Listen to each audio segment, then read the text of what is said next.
Shirley classes ഹിന്ദിയിലേക്ക് സ്വാഗതം.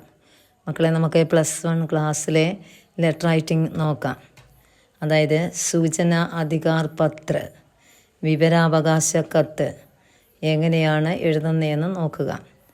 ഏത് വിവരാവകാശ കത്ത് വന്നാലും ഇതേ മോഡിൽ വേണം എഴുതി കൊടുക്കാൻ കേട്ടോ. അതിൻ്റെ ഫോർമാറ്റ് ഇത് തന്നെയാണ്. അത് എഴുതുന്ന എങ്ങനെയെന്ന് പറഞ്ഞു തരാം. ലാസ്റ്റ് ക്വസ്റ്റ്യൻ ആയിരിക്കും മിക്കവാറും കേട്ടോ. ശ്രദ്ധിച്ച് വേണം എഴുതാൻ. 8 മാർക്കിനാണ് എക്സാമിന് ചോദിക്കുന്നത്. നോക്കിയിരുന്നേ. അപ്പോൾ ആദ്യം സൂചന അധികാർ പത്രം എന്ന് എഴുതുക. അതിൻ്റെ താഴേക്ക് സേവാമേ എന്ന് വെച്ചാൽ 2 ആണ്. ആർക്കാണോ നമ്മൾ കത്ത് എഴുതുന്നത് അവരുടെ അഡ്രസ്സ് വേണം എഴുതാൻ. അത് അതിനകത്ത് ക്വസ്റ്റ്യൻ പേപ്പറിനകത്ത് ഉണ്ടാകും. നോക്കിയേ, സാർവജനിക് സൂചന അധികാരി കൊമ കൊടുത്തിട്ട് അവിടെ നോക്കിയേ ബ്ലാങ്കായിട്ടൊരു സ്ഥലം ഇട്ടിരിക്കുന്നു. അവിടെ ഏത് മന്ത്രാലയമാണോ അതെഴുതുക കേട്ടോ. റോഡ് പരിവഹനമെങ്കിൽ അതെഴുതണം. അതിനോടൊപ്പം തന്നെ സ്വാസ്ഥ്യ മന്ത്രാലയമാണെങ്കിൽ അത് സ്വാസ്ഥ്യ മന്ത്രാലയം എന്ന ആരോഗ്യവകുപ്പിൻ്റെ അങ്ങനെ എഴുതി കൊടുക്കുക. ഏതാണെന്ന് വെച്ചാൽ ബ്ലാങ്കായിട്ടുള്ളിടത്ത് ഏത് മന്ത്രാലയമാണോ അതെഴുതുക. അതിനുശേഷം താഴേക്ക് കേരള സർക്കാർ തിരുവനന്തപുരം എന്നെഴുതുക. അപ്പോൾ ഇതുപോലെ ബ്ലാങ്കായിട്ടുള്ളിടത്ത് മാത്രം നോക്കി എഴുതണം കേട്ടോ. സാർവജനിക് സൂചന അധികാരി എന്നിട്ട് അതിൻ്റെ താഴേക്ക് ക്വസ്റ്റ്യൻ പേപ്പർ നോക്കി എഴുതുക. കേരള സർക്കാർ തിരുവനന്തപുരം അതിനകത്ത് കാണാൻ നോക്കി എഴുതണം 2 കേട്ടോ. എന്നിട്ട് അതിൻ്റെ റൈറ്റിലേക്ക് മാറ്റി സ്റ്റാമ്പ് എന്ന ചെറിയൊരു കോളത്തിനകത്ത് ഇതുപോലെ എഴുതി 10 റുപ്പയെന്ന് ഞാൻ കൊടുത്തിട്ടുണ്ട്. അതുപോലെ അങ്ങ് എഴുതുക. എന്നിട്ട് വീണ്ടും നോക്കിയേ കോളം വരയ്ക്കണം. കൃത്യമായി കോളം വരച്ച് വേണം എഴുതാൻ. എനിക്ക് എത്ര കോളങ്ങളുണ്ട്? 5 കോളങ്ങളാണ് കേട്ടോ. 5 കോളത്തിലായിട്ട് 1, 2, 3, 4, 5 എന്ന് തന്നെ എഴുതണം കേട്ടോ.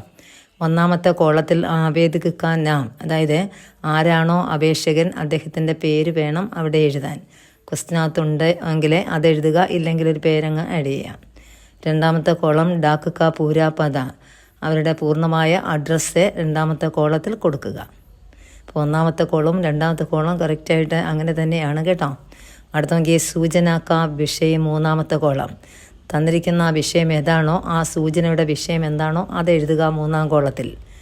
4-ാമത്തെ കോളം മാങ്കി ഗെയ് സൂചന കാ വിവരൺ, നമ്മൾ ആവശ്യപ്പെടുന്ന സൂചനയുടെ വിവരണങ്ങൾ എന്തൊക്കെയാണെന്ന് വെച്ചാൽ അത് വേണം 4-ാം കോളത്തിൽ എഴുതാൻ. അത് ഒരു പാരഗ്രാഫായിട്ടോ അല്ലെ 1, 2, 3 എന്ന നമ്പർ ഇട്ട് വേണമെങ്കിലും എഴുതാം. 3 കാര്യങ്ങൾ കേട്ടോ. ആ തന്നിരിക്കുന്ന ഏത് മാറ്ററാണോ അതിനനുസരിച്ച് ഒരു വിവരണം കൊടുക്കണം. അതാണ് നമ്മുടെ ആവശ്യപ്പെടുന്ന സൂചന. അതിനെക്കുറിച്ച് വേണം വിവരണം തയ്യാറാക്കാൻ കേട്ടോ. എന്നിട്ട് 5-ാമത്തെ കോളത്തിലെ സൂചന ഡാക്ക് യാ ദസ്തീമേ, സൂചന ഡാക്ക് പോസ്റ്റ് ഓഫീസ് മുഖാന്തരവോ ദസ്തീമേ കയ്യിലാണോ വേണ്ടത് എന്ന് വെച്ചാൽ നമ്മൾ എഴുതി കൊടുക്കണം. ഡാക്ക് ദ്വാര, പോസ്റ്റ് ഓഫീസ് മുഖാന്തരം മതി. അത് അതുപോലെ തന്നെ എഴുതുക. ഈ 5 കോളങ്ങൾ കൃത്യമായിട്ട് കോളം തന്നെ വരച്ച് വേണം എഴുതാൻ കേട്ടോ. ഇതുപോലെ ആ ഫസ്റ്റ് കോളം ഇതുപോലെ തന്നെ എഴുതുന്നേ. സെക്കൻഡ് കോളത്തിലാണ് മാറ്റം കൊടുക്കുന്നത്, അത് പറഞ്ഞു തന്നു. 5-ാമത്തെ കോളം ഡാക്ക് ദ്വാരാൻ തന്നെ എഴുതാം, ഏത് ലെറ്റർ റൈറ്റിംഗ് കേട്ടോ. എന്നിട്ട് അതിൻ്റെ ആ കോളം ഫില്ല് ചെയ്ത് അവിടെ പൂർത്തീകരിക്കണം. അതിൻ്റെ താഴേക്ക് റൈറ്റിലേക്ക് മാറ്റി ആവേദക എന്നിട്ട് അവരുടെ പദ ഇവിടേക്ക് കൊടുക്കുക. എന്നുവെച്ചാൽ പദ എന്ന് വെച്ചാൽ അഡ്രസ്സ് കൊടുക്കണം. താഴേക്ക് സ്ഥാനെ താരിക്ക് അത് ലെഫ്റ്റിലേക്ക് മാറ്റി വേണം എഴുതാൻ കേട്ടോ. ഇങ്ങനെയാണ് സൂചന അധികാർ പത്രം എഴുതുന്നത്. അത് തയ്യാറാക്കാനാണ് +1 ചോദിക്കുന്നത് കേട്ടോ. കൃത്യമായി പഠിച്ചുകൊണ്ട് വേണം പോകാൻ. ഓക്കെ, നമുക്ക് അടുത്ത ക്ലാസ്സുകളിൽ നിങ്ങളുടെ ഫുൾ പോയത്തിൻ്റെ സമ്മറി ഒരു ക്ലാസ്സായിട്ട് എടുക്കാം. അതുകൂടാതെ കഹാനികളെ ഉള്ള എല്ലാ പാഠങ്ങളും ഷോർട്ടായിട്ട് തന്നെ പറഞ്ഞുതരും കേട്ടോ. അതിൻ്റെ ഷോർട്ട് സമ്മറി ആയിട്ട് പറഞ്ഞുതരും. അത് നിങ്ങളുടെ എക്സാമിന് വേഗത്തിൽ പഠിക്കാൻ വേണ്ടിയാണ് അങ്ങനെ നമ്മൾ ചെയ്യുന്നത്. ഓക്കെ, അപ്പോൾ അതുകൊണ്ട് അടുത്ത ക്ലാസ്സുകളിൽ അങ്ങനെയുള്ള ക്ലാസ്സുകൾ വരും. ഓക്കെ, ഇന്നത്തെ ക്ലാസ് ഇഷ്ടപ്പെട്ടെങ്കിൽ ഒന്ന് സബ്സ്ക്രൈബ് ചെയ്യണേ, ഒന്ന് ഷെയർ ചെയ്യുക, ഒന്ന് ലൈക്ക് ചെയ്യണേ, സപ്പോർട്ട് ചെയ്യണേ. ഓക്കെ, നമുക്കടുത്ത ക്ലാസ്സിൽ കാണാം. ശരി എന്നാൽ.